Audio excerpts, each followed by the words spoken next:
Muy buenos días y muchas bendiciones para cada uno de ustedes que en este momento se conectan con nosotros en nuestro programa A Solas con Dios. Para mí es un gozo poder estar contigo, un poquito retrasado con el problema cibernético que a veces tenemos, pero no hay ningún problema porque el Señor pone la solución para cada las cosas. En esta mañana agradezco a Dios por tu presencia, agradezco a Dios porque el Señor es bueno y para siempre es su misericordia. Su bendición se extiende desde la entrada del sol hasta la salida del sol. Y cuando tú te pones en contacto con Dios, Él comienza a poder empezar a expresar su amor, su misericordia para contigo. Y agradezco a Dios porque sus misericordias son grandes, son poderosas, son diarias, son inalcanzables y a veces te vas a encontrar mucho más pequeño que su promesa. No sé si te ha pasado a ti que cada vez que contemplo una promesa de Dios, me encuentro como que la promesa es demasiado grande para mí. Y yo digo, Señor, ¿cómo tú vas a cumplir? ¿Cómo tú vas a cumplir esta promesa? Porque me parece que te exageras. Me parece que me encuentro ser muy pequeña para la promesa tan grande que haces. Y no sé si te ha sucedido, ¿verdad? En el que te encuentras mucho más pequeño que la promesa de Dios. Sin embargo, las promesas del Señor siempre serán fieles. Comparto contigo un versículo que llegó a ser mi versículo favorito cuando era jovencita. Creo que cuando uno comienza a incursionar en la palabra, y yo recuerdo que me comencé a volver más estudiosa de la palabra a la edad de 14 años. eh, Comencé a sentir pasión por la palabra de Dios. Y mi versículo favorito se encuentra en Eclesiastés 12:1. Y cada vez que en la iglesia preguntaban cuál era mi versículo favorito, siempre decía el mismo. Y yo quizás en ese momento de juventud eh, encontraba que este era el camino. Y yo creo que no tomé un versículo extraño. Creo que para mí era importante. Y ahora que he crecido, me doy cuenta que ese versículo era una realidad y dice, acuérdate de tu Creador en los días de tu juventud, antes que vengan los días malos y lleguen los años de los cuales digas, no tengo en ellos contentamiento.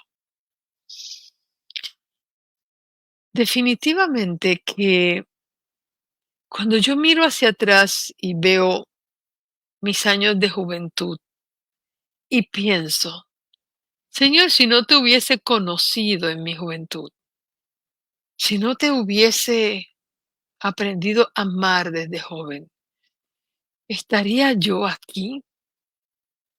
¿Habría sido el mundo un atractivo para mí?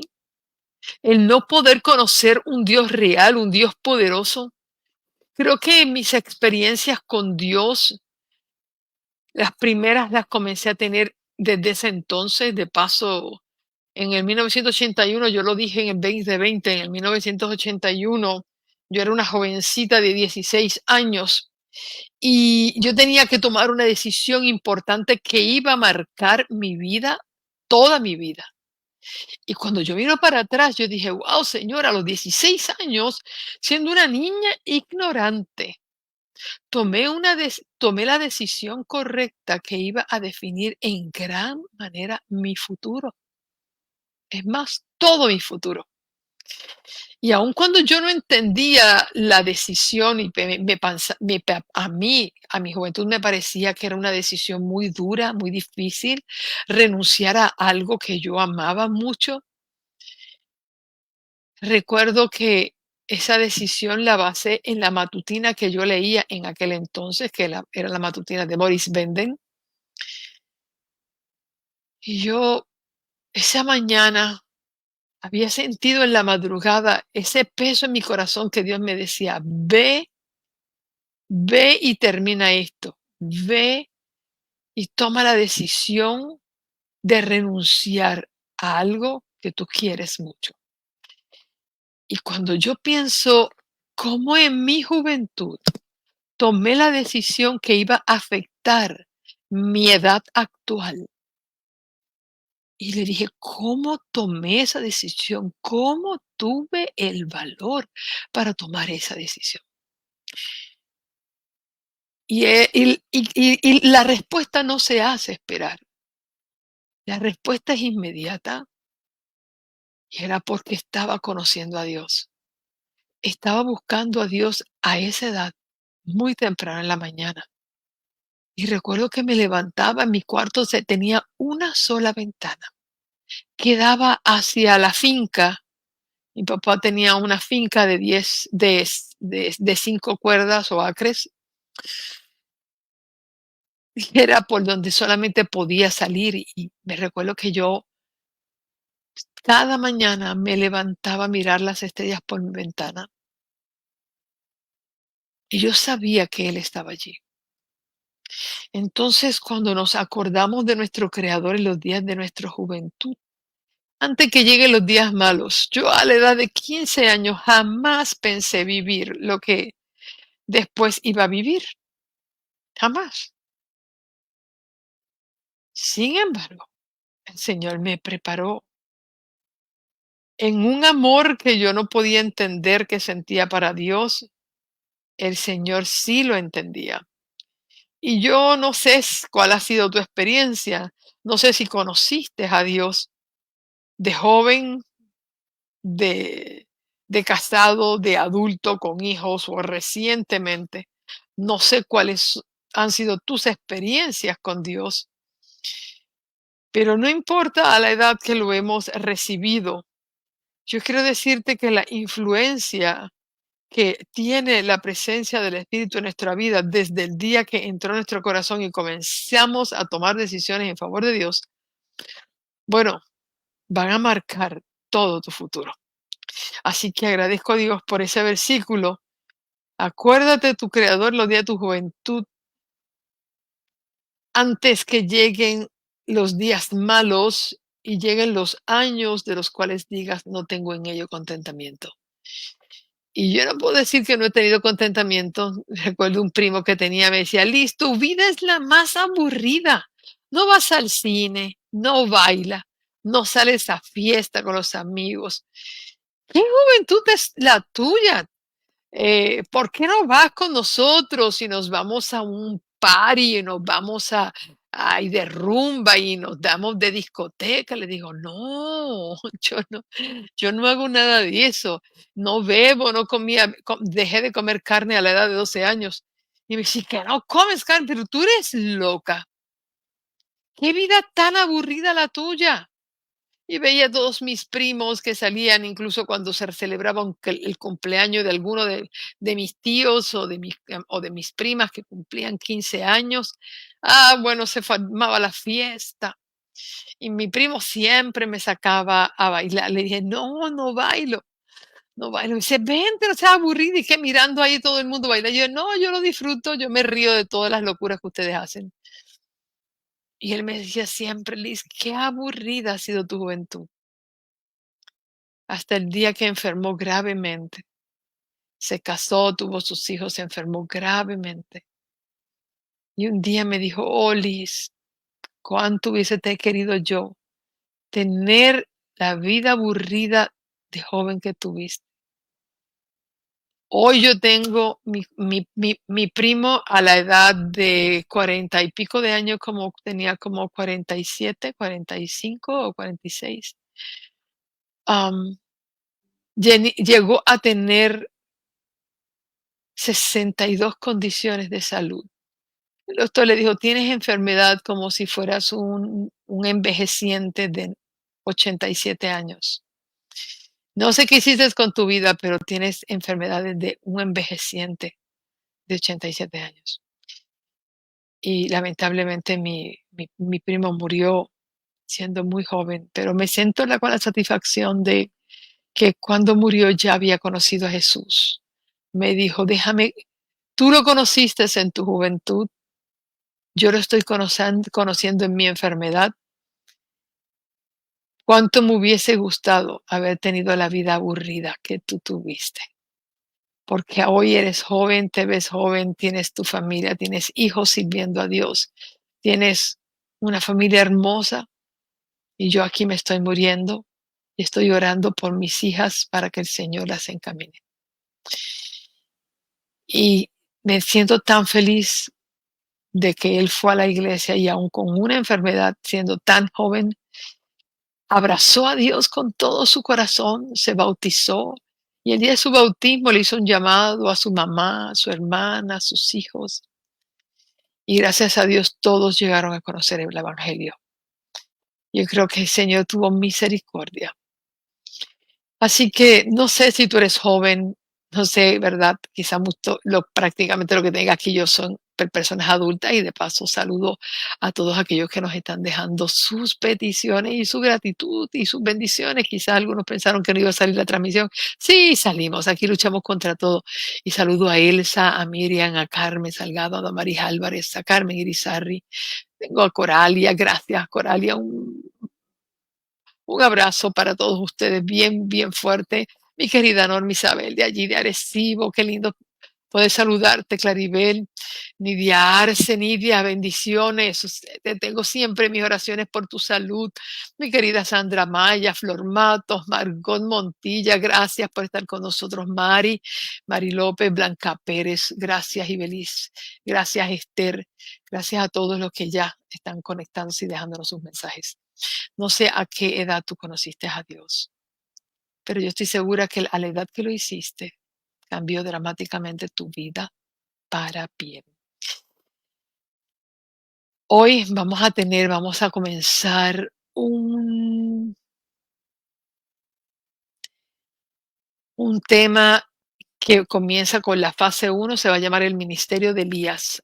Desde a partir de hoy vamos a mantener el estándar de este tema y vamos a hablar de las 7 fases del ministerio de Elías bajo el reinado de Acab.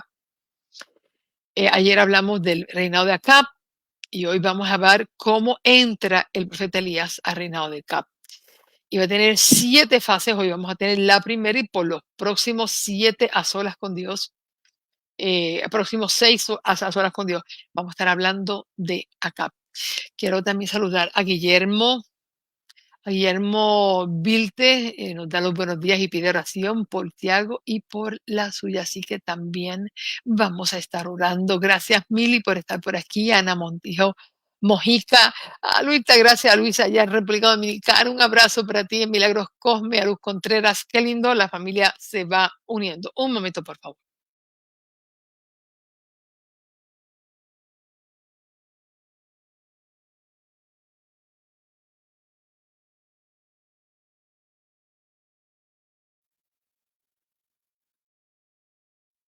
Muy bien, aquí estamos nuevamente. Así que vamos a orar en el nombre del Señor para poder iniciar el estudio de hoy. Recuerda, queremos que tú le puedas darle like a nuestra página, a nuestra transmisión y lo puedas compartir. El tema va a estar sumamente interesante cada día y vamos a ver las etapas de la vida de Elías, de cómo Dios levanta un líder. Cómo Dios va formando un líder.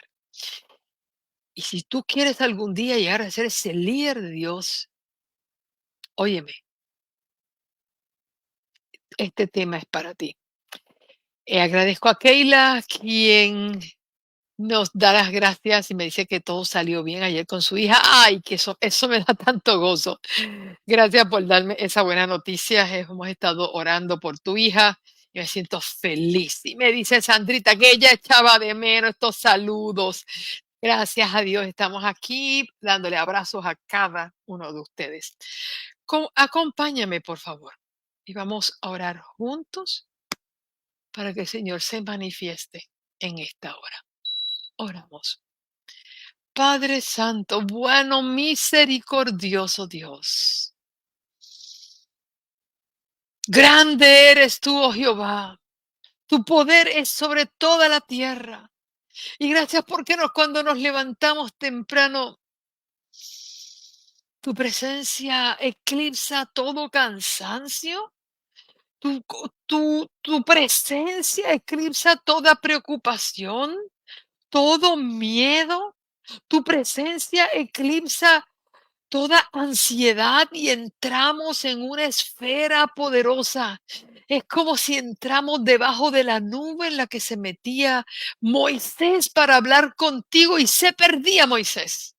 Se perdía en el tiempo, se perdía en el espacio, porque delante de tu presencia todo es distinto. Hoy queremos perdernos delante de tu presencia. Queremos que tu palabra se manifieste con poder, que la enseñanza que tienes para nosotros pueda darse, Señor. Y que hay un mensaje, hay algo que quieres hacer en nosotros, con nosotros y sobre nosotros, que se pueda cumplir conforme a tu voluntad. Como siempre te pido, Señor, quiero que el maestro y quien hable en esta clase sea tu Santo Espíritu. Te presto mi voz de mujer, para que, oh Dios, tú puedas hablarle a tu pueblo y también puedas hablarle a mi corazón. Gracias por lo que se están conectando, gracias por los que están entrando, gracias por los que se están levantando, gracias por los que están haciendo este ejercicio de amor y fe. Y que ya no sea un sacrificio. No quiero pensar que levantarnos a esta hora es un sacrificio. Quiero pensar que este es nuestro gozo y este es nuestro privilegio. Padre, que así sea. Y lo pedimos en el nombre de Jesús. Amén, amén y amén. También quiero saludar a mi tocaya Licenit Rodríguez. Licenit, oye, se siente uno medio raro pronunciando su propio nombre. Así que, Licenit, gracias y pide oración por Jennifer, de 32 años, que va a ser operada de cáncer de sus 2 senos y por tu salud. Claro que sí, claro que sí. Hay un abrazo para ti, Damaris Rivera, y a Cheya Ponte, gracias por estar con nosotros. Y a mí también, Licenit dice que quiere agradecer a Dios porque Él es maravilloso, su misericordia con nosotros ha sido grande, así que ya eso me expande el corazón. Un abrazo para Maridia, mi guerrera de oración también, y Guillermo Silva, bendiciones también para ti. Gloria a Dios, gloria a Dios por todos los que están entrando y dejar su mensaje, su gratitud y su petición. Olguita, Santo, un abrazo y un beso también para ti y mi querida Ania Ortiz, mi familia, mi familia 2 veces, de Cristo y de sangre. Gracias, Ani, por estar con nosotros. Vamos a entrar rápidamente al tema de hoy.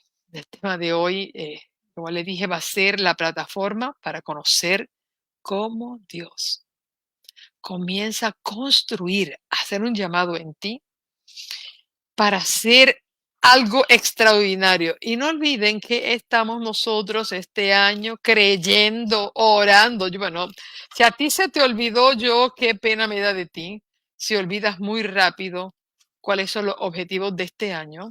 Pero recuerden que este año nosotros comenzamos con la oración de Jabes.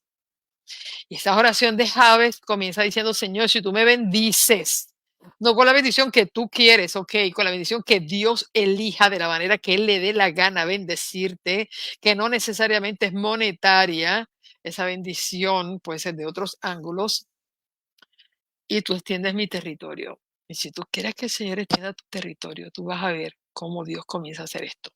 Vayamos pues al libro de Primera de Reyes, en el capítulo 17.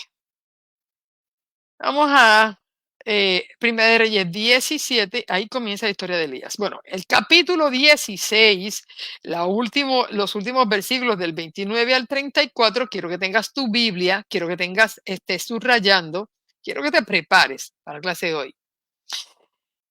Vimos cómo inició el reinado de Acab. Acab, como yo había dicho en clases anteriores, Acab era hijo de Omri. Omri fue uno recuerden que yo hablé acerca de unos reinos cortos que prevalecieron cortos por la envidia que tenían. Ellos se mataban entre ellos ahí en Israel. Y Acab comenzó a reinar 2 años antes de que terminara el reinado de rey de Judá, y era Asa. Antes de que terminaran los años de Asa, 2 años antes de que el rey Asa muriera, en Jerusalén, allá comienza a reinar Acab. Acab era hijo de Omri. Su padre fue el que funda la ciudad de Samaria y la asienta sobre un monte que llevaba el nombre del dueño del monte, que era Semer. ¿Okay? Y en nombre de Semer, él le pone a la ciudad Samaria. Y ahí comenzó el reinado de Acab, que ya yo hablé ayer del reinado de Acab, y cómo Acab se convirtió en el peor rey de Israel debido a su carácter tan flojo, muy influenciado por la maldad de su esposa, Jezabel, que ella era la hija del rey de los Sidonios. Y ella fue quien introdujo toda la idolatría a Israel. Y ahí teníamos a Acab, que había destituido a todos los sacerdotes de Dios, había mandado a cerrar el templo y comenzó a hacer templos para Baal y para Acera por todo el reino de Samaria. Por eso dice la Biblia que el pecado de Acab fue peor y más grande que la de todos los reyes que los habían precedido. Y justamente en la peor momento de la historia de la vida espiritual de Israel, en el momento donde se había desatado la peor idolatría, prácticamente tú no conocías a nadie del pueblo, el pueblo se había vuelto detrás de los Baales y de Acera y se perseguía a todos aquellos que servían a Jehová, se perseguían y se mandaban a matar sacerdotes, gente del pueblo. O sea, lo que hizo Acab era aberrante. Ahí Dios, fíjate que no, en este mundo, por más maldad que haya, aun cuando pareciera que no hay gente que le sirve a Dios, que no hay jóvenes con cordura, no juzgue a todo el mundo igual, porque siempre en el momento más oscuro de la tierra siempre aparecerá una luna y las estrellas. Nosotros no seremos el sol que brilla, que hace retroceder las tinieblas, porque el poder que tiene el sol es que cuando el sol llega, las tinieblas retroceden. El poder del sol es tan grande que cuando el sol llega, se desaparecen las tinieblas. Sin embargo, la luna no tiene el poder de hacer desaparecer las tinieblas, ni las estrellas tampoco, pero puede brillar en medio de ella. Por eso Cristo es el sol de justicia que cuando entra, desaparece las tinieblas. Cuando nosotros, que somos un reflejo de la luz del sol, entramos, no tenemos el poder de hacer desaparecer las tinieblas, pero podemos brillar en medio de ellas. Y ese es el trabajo de la luna y ese es el trabajo de las estrellas. Entonces, fíjate cómo Dios comienza a levantar una estrella en el oscuro mundo de Israel bajo el reinado de Acab. Un momento, por favor.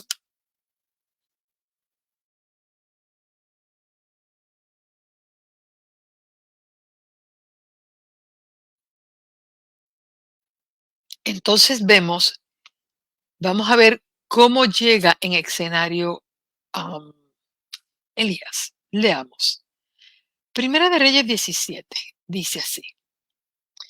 Entonces Elías Tisbita, que era de los moradores de Galaad, dijo a Acab: Vive Jehová Dios de Israel, en cuya presencia estoy, que no habrá lluvia ni rocío en estos años, sino por mi palabra. Y vino a él palabra de Jehová diciendo: apártate de aquí y vuélvete al oriente y escóndete en el arroyo de Querit, que está enfrente al Jordán. Beberás del arroyo y yo mandaré a los cuervos que te den allí de comer. Y él fue e hizo conforme a la palabra de Jehová, pues se fue y volvió junto al arroyo Querit, que está frente al Jordán. Y los cuervos traían pan y carne por la mañana y pan y carne por la tarde, y bebía del arroyo. Y ahí me detengo. Permítame compartir contigo lo que dice Profetas y Reyes capítulo 9, empezando desde el primer párrafo de la página 87, a lo menos en mi libro, Profetas y Reyes. Para que ustedes vean, cuando escucho a las personas hablar de Elías, siempre dicen el profeta Elías. Bueno, pues vamos a ver que no era que Elías era profeta cuando comenzó esta historia. Dios lo convierte en profeta.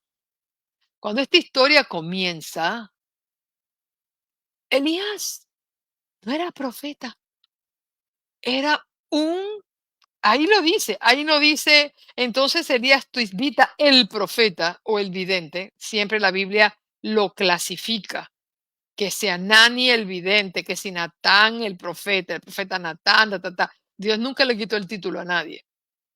Pero cuando comienza aquí la historia de Elías, aquí no dice que él era profeta, dice que Elías Tisbita era un morador de Galaad, un, un ciudadano más de Samaria, solo que vivía en las montañas apartado de todo el mal ejemplo que estaba y que todo lo que se estaba dando en el centro de la ciudad. Por eso el Señor a veces nos manda a vivir apartados en lugares un poquito más alejados del centro de los pueblos y de las costas, donde las perversidades se ven más.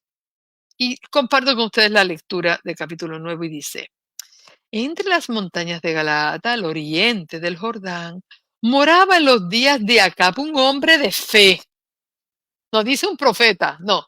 Un hombre de fe y oración cuyo ministerio intrépido estaba destinado a detener la rápida extensión de la apostasía en Israel.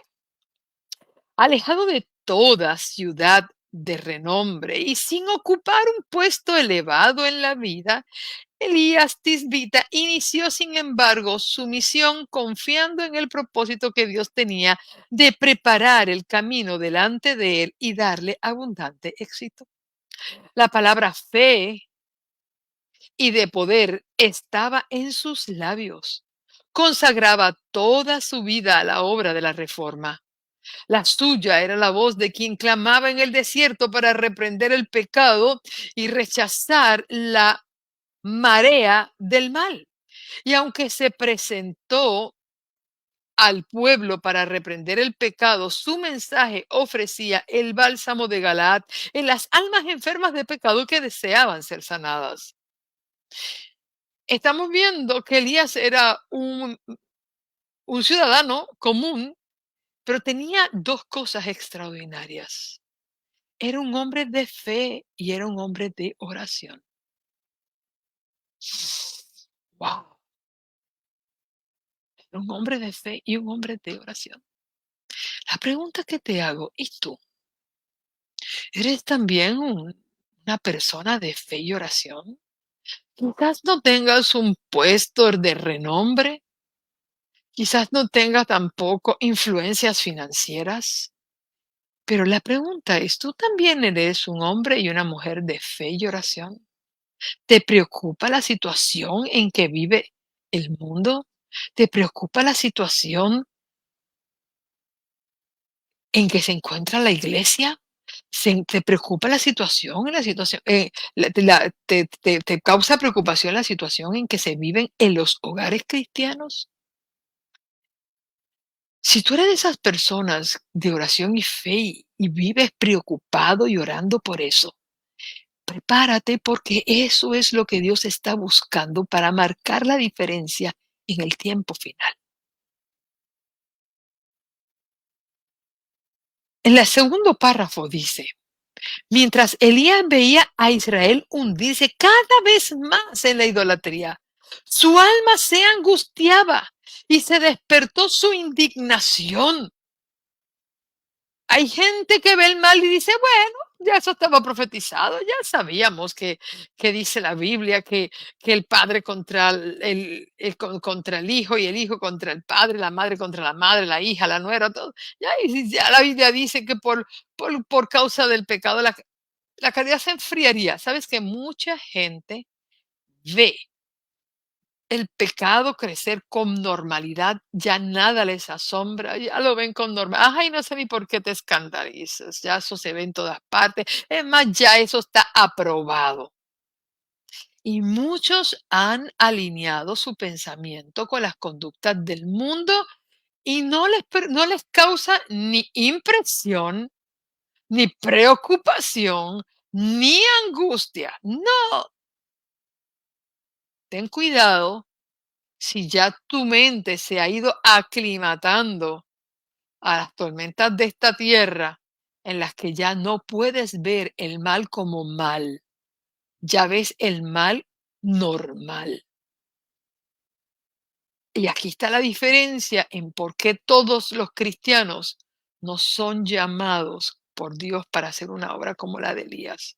Porque Dios va buscando corazones sensibles a la voz y personas que no se conformen de ver en un estado normal lo que está mal. Y sigo la lectura y dice, cuando dije que Elías veía a Israel hundirse cada vez más en la idolatría, su alma se angustiaba y se despertó su indignación. Dios había hecho grandes cosas para su pueblo, lo había liberado de la esclavitud y le había dado las tierras de la gente para que guardaran sus estatutos y observasen sus leyes. Pero los designios benéficos de Jehová habían quedado casi olvidados. La incredulidad iba separando rápidamente a la nación escogida de una fuente, de la fuente de su fortaleza. Mientras consideraba esta apostasía desde su retiro en las montañas, Elías se sentía abrumado de pesar. Con angustia en el alma, rogaba a Dios que detuviese en su impía carrera al pueblo en vez, el pueblo una vez favorecido y que le enviase castigo si era necesario para inducirlo a ver lo que realmente significaba su separación del cielo. Anhelaba verlo inducido al arrepentimiento antes de llegar a su mal proceder, al punto de provocar tanto al Señor que lo destruyese. Y esto es interesante. ¿Cuáles eran las oraciones de Elías? Señor, manda un castigo.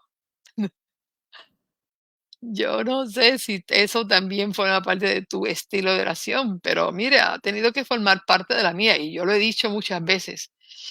Que yo no puedo pedirle a Dios, Señor, bendice, protege y prospera a aquella persona que está en un mal camino, ni aun a mis hijos.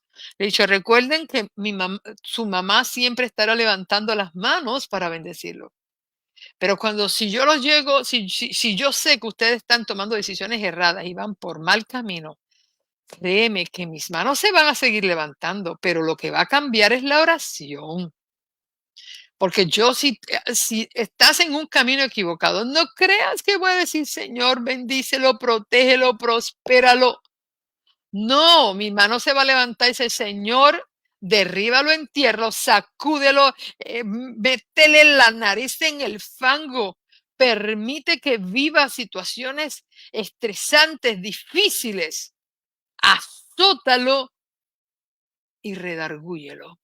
Y que en el dolor se dé cuenta cuál ha sido su locura para que pueda ser salvo. Y un día mis hijos me dicen: "Mamá, ¿es cierto que tú oras así por nosotros?". Y dije: "Sí, mi amor no es ciego, mi amor no va para apapacharles si ustedes van a hacer algo malo, le voy a decir: 'Ay, es el nene de mamá, sigue haciéndolo'". No, no, no, no, no, no. Le dije: "Señor, azótalo, y si tienes que perder la piedad, pierde la piedad, dale, con todo". Pero redarguye, transforma, cambia. Y fíjate que no estoy tan mal porque era la oración también del profeta, que ahora que no era profeta, pero era la oración del Señor. Mira a ver cómo castigas a este pueblo. Ábrele los ojos. Se han olvidado de ti. En el párrafo de la página 88, el segundo párrafo dice: "A Elías fue confiada la misión de comunicar a Acab el mensaje relativo al juicio al cielo. Él no procuró ser mensajero del Señor". Escuche esto.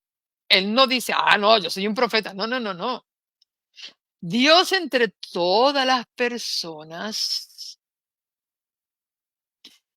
Dios se dio cuenta que Elías tenía un corazón muy valiente y muy distinto al del pueblo. Y dice: "¿Sabes qué? A ti te elijo". Y él hizo, no pretendía ser un mensajero de Dios. Él no procuró ser mensajero del Señor. La palabra del Señor le fue confiada y lleno de celo por el honor de la casa de Dios. No vaciló en obedecer la orden divina, aun cuando obedecer era como buscar una presta destrucción en manos de rey impío. Es decir, cuando yo le dice, mira, necesito que te hagas esto y esto y esto, él dice, ay, bueno, lo voy a hacer porque tú me lo pides, pero quiero que sepas que yo voy a arriesgar mi vida con esto. Él ya estaba convencido y sabía los riesgos de su misión. Y lo grande es que él aceptó. Se leyó las letrecitas de abajo del contrato y dice, estoy de acuerdo, vamos, me tiro. Y dice que el profeta partió enseguida y ahora fíjate que le llama profeta. Él no pretendía ser profeta, pero el acto de haber aceptado el llamado de Dios de convertirse en mensajero divino, lo convierte en profeta. Y aquí yo quiero hacer una pausa para explicar esto. A todos nosotros nos enseñaron que los profetas son solamente los de la Biblia y para la iglesia adventista Elena de White. Quiero decir que la palabra profeta significa portavoz o mensajero divino. Eso es lo que significa un profeta. Es un portavoz de un mensaje. Cuando el libro de Joel hace una profecía sobre el derramamiento del Espíritu Santo sobre los jóvenes, los niños y los ancianos, dice que cuando el Espíritu de Dios descienda, dice, y vuestros hijos y vuestras hijas profetizarán.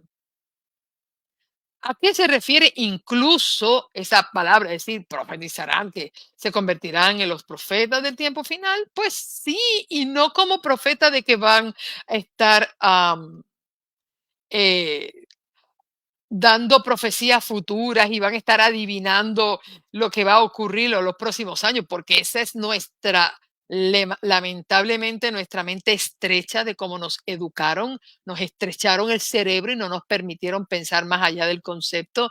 Y nosotros pensamos que un profeta lo único que hace es profetizar el futuro como si fuera una persona de estos que tienen una bola de cristal y te dicen, eso te va a pasar esto y te vas a casar con fulano. Claro que no. Incluso el apóstol Pablo, así, en Primera de Corintios 12 y aún el capítulo 13, él exhortaba a los hermanos, hermanos, yo sé que todos ustedes quieren tener el don de lenguas, pero antes del don de lenguas, antes que ustedes peleen y le pidan a Dios el don de lenguas, yo prefiero que profeticen, porque el que habla en lenguas para sí mismo habla. Y si no hay un intérprete, nadie te va a entender y no vas a poder edificar a nadie. Prefiero que todos profeticen. ¿Y qué era lo que pedía Pablo? ¿Que todo el mundo se convirtiera en un profeta para profetizar el futuro? No. El apóstol Pablo está diciendo, yo prefiero que ustedes prediquen la palabra y la lleven en su propio idioma, antes que ustedes estén peleando por el don de lengua, donde van a hablar un idioma que ustedes ni entienden ni la gente tampoco. Oye, pero qué, qué claridad de pensamiento. Entonces, estamos viendo que Dios está levantando un profeta que es un mensajero, un portavoz de un mensaje divino para el pueblo de Israel y especialmente para el rey Acab. Y entonces dice aquí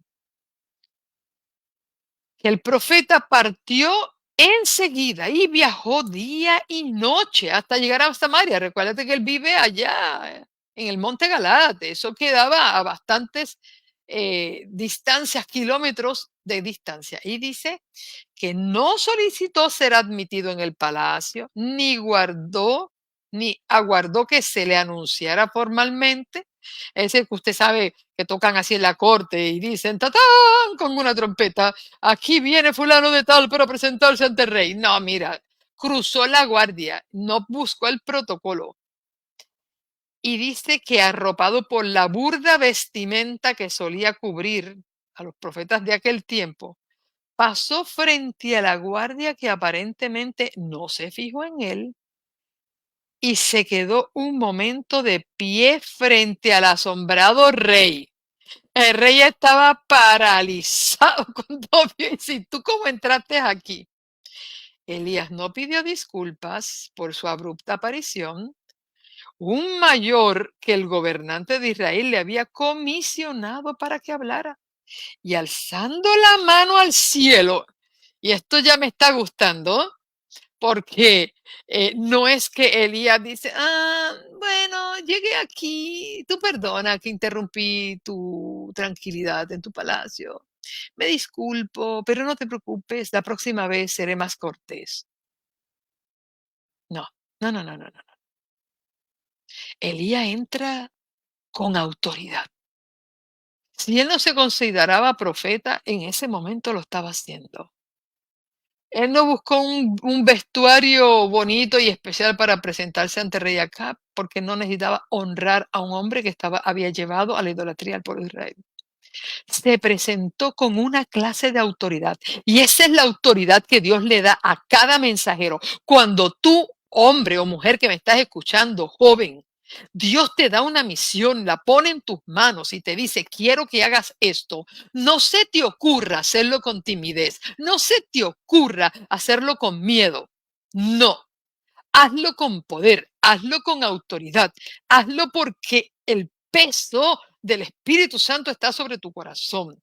Y dice allí que alzando la mano al cielo, pobrecito aquellos que no la alzan, alzando la mano al cielo, afirmó solemnemente por el Dios viviente que los castigos del Altísimo estaban por caer sobre Israel y declaró, vive Jehová Dios de Israel, delante del cual estoy. Y uno diría, no, estaba delante de Acab. No, no, no, no, no. Acab estaba recibiendo el mensaje. Él estaba delante de Jehová. Que no habrá lluvia ni rocío en estos años, sino por mi palabra. Fue tan solo por su fe poderosa en el poder infalible de la palabra de Dios, como Elías entregó su mensaje. Si no lo hubiese dominado una confianza implícita en aquel a quien servía, nunca habría comparecido ante Acab. Mientras se dirigía a Samaria, Elías había pasado al lado de arroyos inagotables, colinas verdeantes, bosques imponentes que parecían inalcanzables para la sequía. Todo lo que veía estaba revestido de belleza. El profeta podía haberse preguntado, bueno, ¿y cómo se va a secar estos arroyos que nunca se han secado, han dejado de fluir? ¿Cómo podrán ser quemados por la sequía aquellos valles y colinas? Sin embargo, no dio cabida a la incredulidad. Creía firmemente que Dios iba a humillar la apostasía de Israel y que los castigos inducirían a éste a arrepentirse. El deseo del cielo había sido dado. No podía la palabra de Dios dejar de cumplirse y con riesgo de su vida, Elías cumplió intrépidamente su comisión, como un rayo que bajaba de un cielo despejado. El anuncio del castigo inminentemente llegó a oídos del rey impío, pero antes que Acab recobrase de su asombro, saliera de su asombro para formular una respuesta, ya Elías había desaparecido abruptamente como habría, así como apareció, así desapareció, sin aguardar ver el efecto de su mensaje. El Señor fue delante de él, allanando el camino. Se le ordenó al profeta: apártate de aquí y vuélvete al oriente y escóndete en el arroyo de Querit, que está delante del Jordán, y beberás del arroyo, y yo mandaré a los cuervos que te den de comer. Y yo quiero decirte aquí, y voy a retomar el pensamiento bíblico sobre esta extraña petición que Dios le da. Déjame decirte, no que yo conozca, que yo conozca. Nunca Dios le había pedido a alguien al cual le da un mensaje como este, que después que diera el mensaje se escondiera. La Biblia está llena de historias donde Dios le decía: vete, yo estoy contigo, no temas, yo soy tu Dios, no te preocupes, yo estaré contigo, yo te voy a bendecir, adelante, no retrocedas, no mires para atrás, huye al monte. Es decir, siempre que leo un pasaje bíblico, me encuentro con un Dios que está siempre animando al pueblo hacia el frente. Pero en el caso de Elías, en este momento, veo a Dios haciendo una extraña orden y le dijo: escóndete. ¿Por qué Dios manda a Elías a esconderse? Bueno, usted sabe cómo son las historias estas, que a veces te dan la primera parte de la película y después te lo mandan para atrás. Am, Dios vio el valor de Elías. Lo tomó como un instrumento divino para dar una advertencia, y no era una advertencia, era un anuncio, porque Dios no estaba advirtiendo a ver si él se convertía y entonces dejaba de llover. No, no, no, no. Dios le dijo: esto es lo que va a pasar. No va a haber ni lluvia ni rocía por años. Y hasta que yo no lo diga, no va a llover, y punto, y se acabó. Y una de las cosas interesantes, que el Dios Baal, al cual había elegido Acab y Jezabel para inundar todo el territorio de Israel, era el Dios de la lluvia, era el Dios de la cosecha, era el Dios al cual se le pedía porque se le consideraba el Dios creador y proveedor de todo alimento. Dios no eligió un castigo cualquiera. Dios eligió el castigo que iba a poner en duda el Dios al que ellos habían elegido servir. Y cuando Dios le dice a Elías: quiero que le digas que no va a llover, ni caer un rocío nocturno, hasta que yo no lo diga, era un desafío a Baal, porque él era el Dios de la lluvia y de la cosecha. Pero cuando Dios le dice a Elías: ahora escóndete, mira dónde comienza la formación de un gran líder. Dios no le dice: ya le hablaste a Acab, ahora vete a hablarle al pueblo. No, no, no, no. Dios nunca te va a mandar. Si tú estás en el frío olímpico de tu misión, Dios te va a entrenar. Dios te va a entrar en el basic training del Army, y Dios te va a entrenar para convertirte a ti en una guerrera o un guerrero de Dios. No te va a mandar de ahí al Carmelo. No, no. Dios te va a mandar a que te escondas en un lugar para que aprendas a estar a solas con Dios y alimentarte.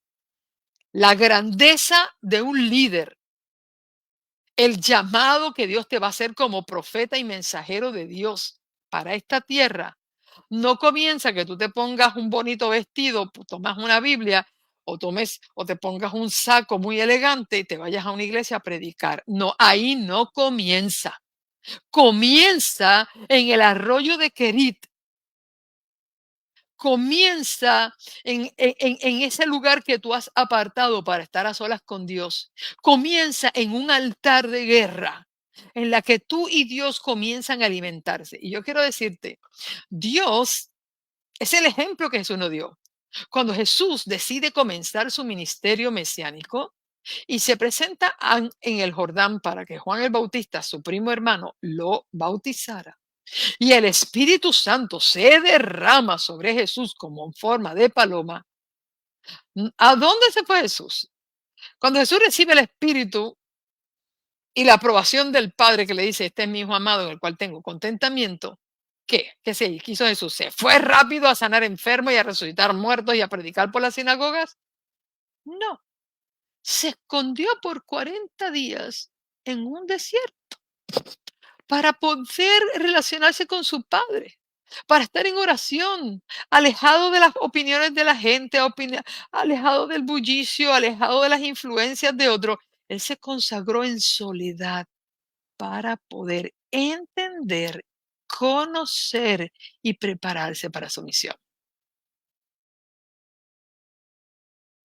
Incluso a veces veo que hasta las iglesias no esperan que un recién bautizado ni tenga 6 meses de bautizado y rápido le da cargos de, de, de liderazgo en la iglesia, sometiéndolos a presiones y a comentarios y a juntas de las cuales ellos no están preparados. No, no saben ir al arroyo de Querit, quieren ir al Carmelo. El Carmelo es el resultado de la fase 1 y la fase 2 del ministerio de Elías. El Carmelo es el tercera fase. La primera fase es el arroyo de Querit.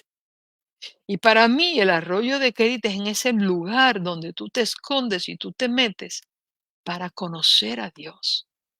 Dice la palabra, regresando allí, que Dios le dijo ahí, vete al arroyo de Querit, que está frente al Jordán. Y los cuervos le traían pan y carne por la mañana y pan y carne por la tarde. ¿Quién alimentaba a Elías?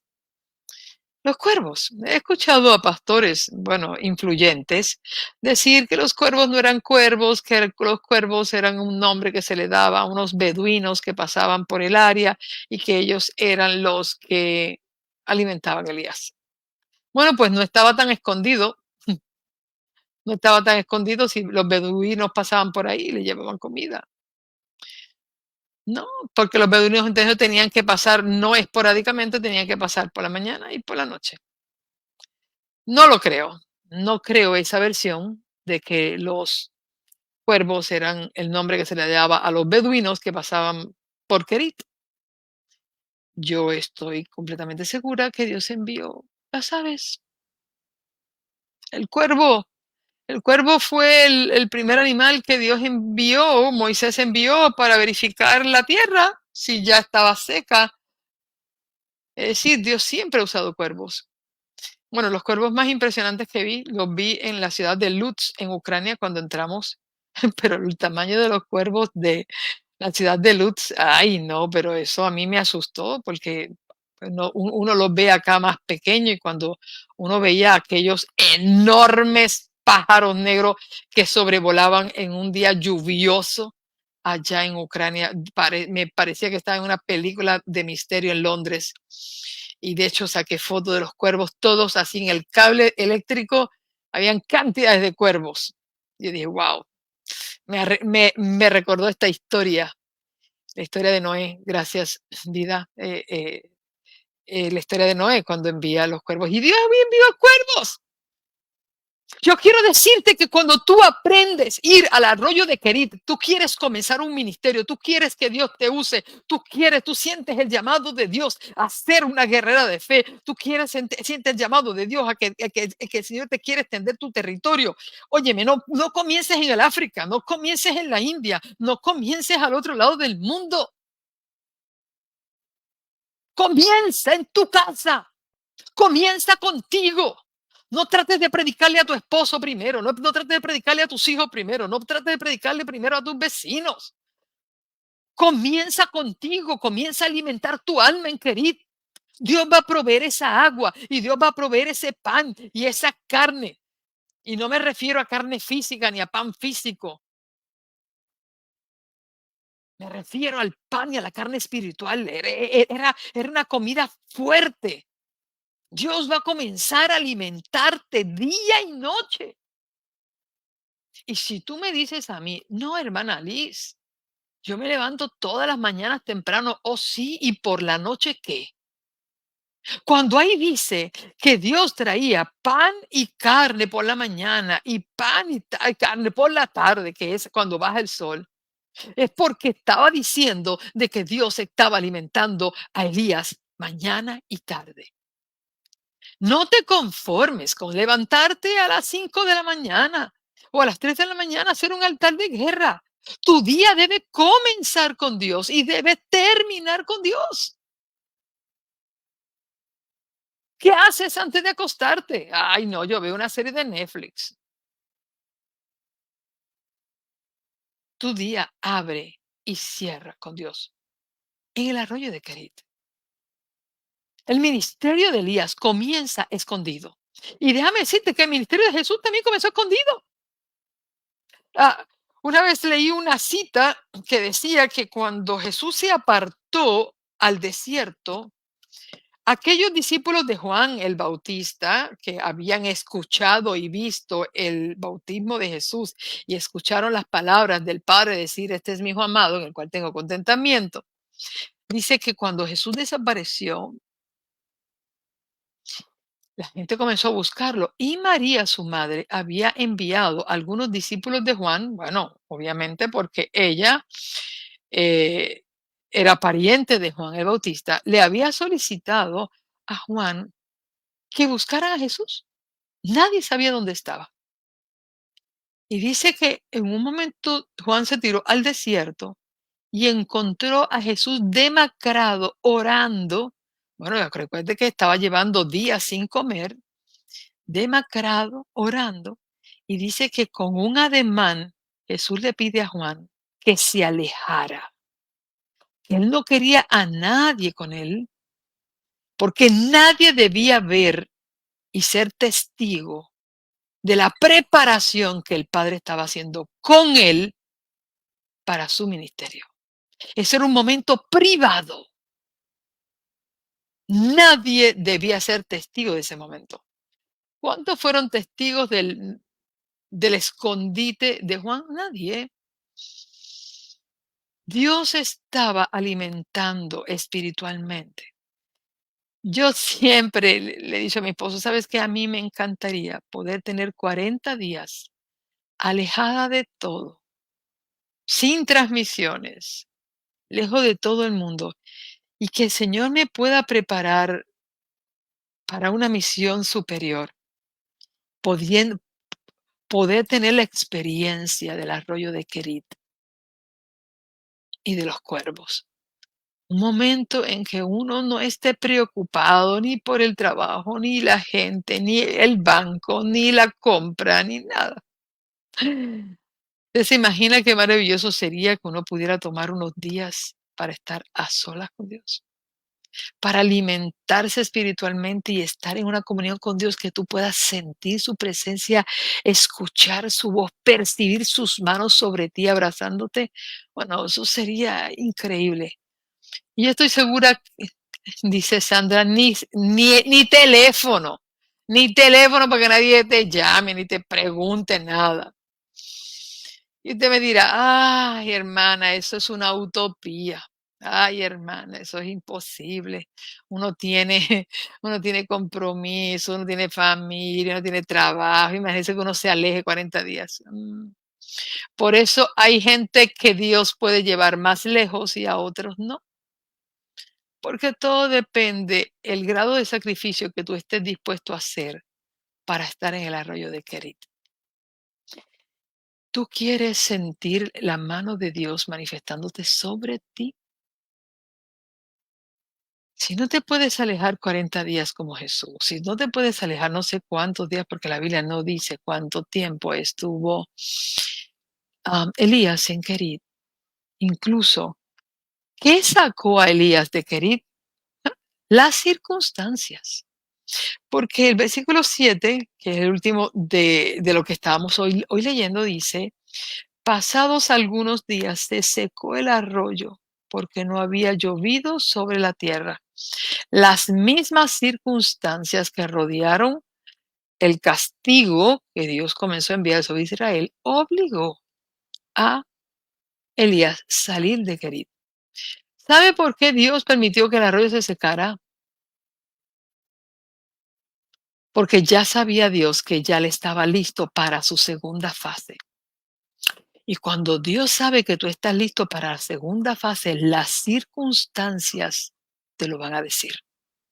Tú no vas a necesitar que alguien te diga, ok, vamos, ya estás listo, next, next. No, tú te vas a dar cuenta que las circunstancias que están a tu alrededor te están diciendo, levántate, levántate y ve. Y ese es el tema de mañana. Levántate y ve a Zarepta. Hoy yo quiero que tú estés claro la importancia que tiene el que tú aprendas a estar en Kerit y bebas el agua de Dios y comas el pan de Dios y comas la carne de Dios. Jesús dijo, al segundo día de haber Dios producido panes y peces para una multitud, dice que la multitud al otro día buscó a Jesús y Jesús dijo, yo sé para lo que ustedes vienen. Ayer ustedes se sorprendieron porque yo les di pan y peces y hoy ustedes están buscando que yo también, como decimos aquí en Puerto Rico, unos cacheteros. Cacheteros es de esas personas que viven de lo que otros le dan. Y si ustedes son unos cacheteros, y ustedes me vienen a buscar para buscar comida que perece.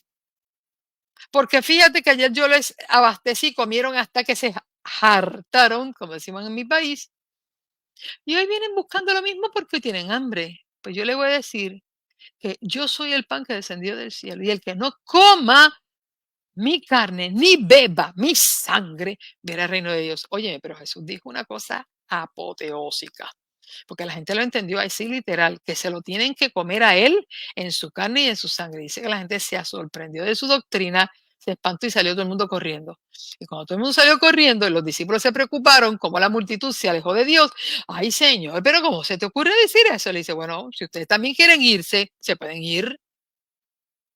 Pero esta es la realidad. Y el que no beba mi sangre ni coma mi carne no verá el reino de Dios. Y Jesús estaba hablando con autoridad y estaba hablando quizás términos gráficos que ellos no entendían, pero es la realidad.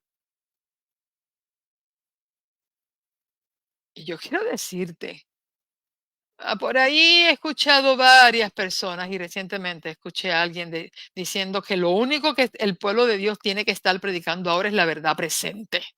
Y que la verdad presente es hablar de los acontecimientos finales, lo que está pasando en el mundo, lo que está pasando. Y aquel sermón me parecía que yo estaba en CNN, porque todo era noticia de lo que está pasando en Roma, lo que está pasando acá, lo que está pasando allá, la Agenda 2030, bla, bla, bla, bla, bla, bla, bla, bla, bla. Pero cuando el predicador dijo, muchos se dedican ahora a hablar del amor de Dios y de la muerte de Cristo en la cruz, pero eso es un tema light. Óyeme, cuando me dice que eso es un tema light, que la identificación, el centro del evangelio, que es Cristo, su muerte, su resurrección y su amor con nosotros, es un tema light. Mire, señores, a mí se me encresparon todos los pelos. Yo no me salí del banco por la prudencia que debo tener en la casa de Dios. Pero yo quiero decirte esto, que Dios es muy claro en su palabra cuando dijo, y en esto el mundo conocerá que ustedes son mis discípulos, porque predican la verdad presente, porque predican del tiempo del fin, porque predican de la ley dominical, porque predican acerca de las plagas. Eso no dice la Biblia. Tampoco dice, y en esto conocerán mis discípulos porque guardan el sábado, porque no comen carne de cerdo, porque no creen en la inmortalidad del alma. No, dice, en esto conocerá el mundo que ustedes son mis discípulos porque os amáis los unos a los otros. Y no se puede amar al prójimo si no se ama a Dios. Y no se ama a Dios si nosotros no tenemos una relación con Dios día a día de amor. El mensaje del tercer ángel no tiene que ver nada con el fin del mundo, sino Cristo. Si Cristo no es el centro del evangelio, lo demás es arena. El mensaje que cambia el mundo no es un mensaje de temor y de echarle miedo a la gente con el juicio. ¿Por qué yo me tengo que preocupar por el juicio que me va a hacer el juez si el juez es mi amigo y mi rey? Antes de Jesús ser juez de esta tierra, es el rey de mi corazón. Si yo hago de Cristo el rey de mi corazón, cuando Él se ponga la ropa de juez, yo no tengo por qué tener miedo, porque el juez ha sido toda la vida el rey de mi corazón y el amigo con el que hablo cada mañana. Pero aquel que lo único que está preocupado es por las plagas, la persecución, el monte, el agua, la comida que hay que aguardar y todo lo demás. Bueno, pues tú te tienes que preocupar porque tú no aprendiste a estar en el arroyo de Kerit. Tú te preocupaste, que es lo que mucha gente dice, no, que yo me levanto temprano a estudiar las profecías porque yo tengo que saber lo que va a pasar. Y hay gente que se levanta en la madrugada, pero no a hablar con Dios. No para relacionarse con Él, no para conocer su corazón, no para que Dios lo transforme, no, para buscar noticias y preparar sermones. Bueno, yo quiero decirle una cosa, Licenit Polanco no se levanta cada mañana para preparar sermones. Cuando yo me levanto por la mañana, es que voy a buscar a Dios y quiero hablar con Él. Y yo quiero conocerlo y quiero entender lo que dice Jeremías. No se alabe el sabio en su sabiduría, ni el rico en su riqueza, ni el valiente por su valentía. No te sientas orgulloso de eso. Alábese en esto el que se quiere alabar. Tú te quieres alabar, te quieres dar una patada en la vida. Dice ahí, alábate en entenderme y conocerme que yo soy Jehová. Hay gente que quiere conocer las profecías, pero no conoce al Dios de la profecía. No tiene tiempo para sentarse con Él en el arroyo de Kerit. No tiene tiempo para abrirle su corazón y presentarle sus hijos. Y yo te puedo decir una cosa con claridad y yo no me equivoco. ¿Por qué? Porque yo una vez estuve allí en ese error de conocer solo profecías sin conocer a Dios. Eso es como la gente que trabaja para la Microsoft pero no conoce a Bill Gates, ni nunca se ha tomado un café con él. Igual, hay mucha gente que puede hablar de profecía y son doctos y chacho, te sacan un mapa y te sacan de todo y te hablan. Yo no estoy diciendo que eso no sea importante conocerlo, pero eso no es la verdad presente. La verdad presente es lo que dijo Jesús. Si yo fuera levantado de la tierra, a todos atraeré a mí. Y la verdad presente es Cristo y el amor de Cristo sobre mí. Porque Jesús una vez dijo, y lo dice ahí en 1 Corintios 13, si yo hablare, dijo Pablo, si yo hablare todos los idiomas del mundo y hasta idioma de ángeles y no tengo amor, nada soy. Y si yo entregase mi cuerpo para ser quemado, es decir, me convirtiera en un mártir y yo no sé amar a mi prójimo, nada soy.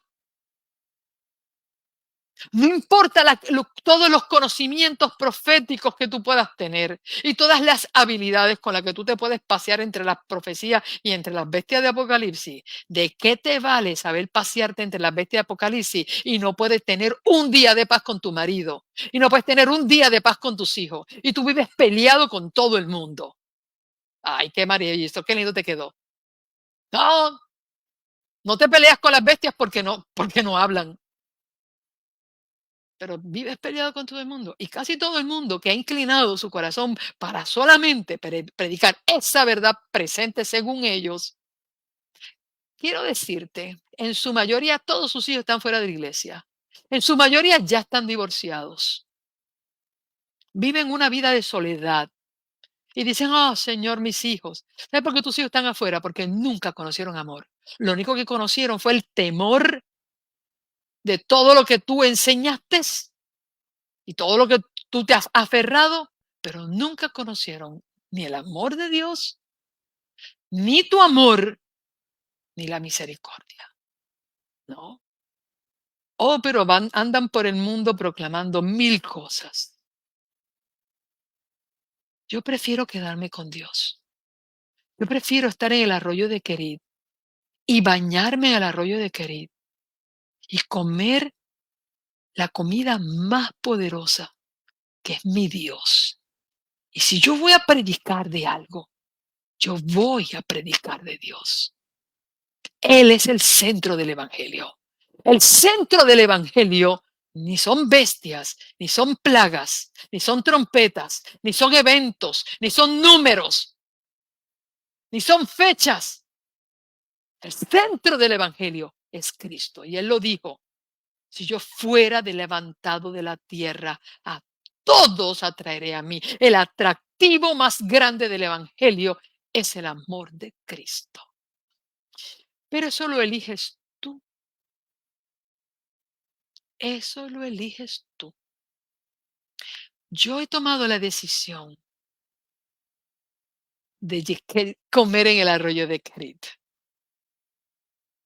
Tomar en el arroyo de Kerit y que el Señor después me lleve a la próxima fase. Y mañana, el tema de mañana está pelú. Mañana vamos a conocer la segunda fase de cómo Dios hace un gran líder. Cómo Dios nos lleva de un lado al otro. Que el Señor te bendiga en esta hora. Levanto mis manos y te bendigo en el nombre de Jesús. Pero tú quieres tener un nuevo comienzo en el 2024. Aprende de Elías, uno de los profetas más grandes que ha tenido, el que tuvo el Antiguo Testamento, el pueblo de Israel. Como un hombre a esta altura, que incluso se le preguntó a Juan el Bautista si él era Elías, la resurrección de Elías. Él dijo, no, yo soy la voz que clama en el desierto. Él hizo lo suyo, yo voy a hacer lo mío. Y entonces, si tú quieres llegar a tener la altura de Elías, empieza en el arroyo de Cristo. Oramos. Padre Santo y bueno. Gracias porque tu Santo Espíritu está preocupado.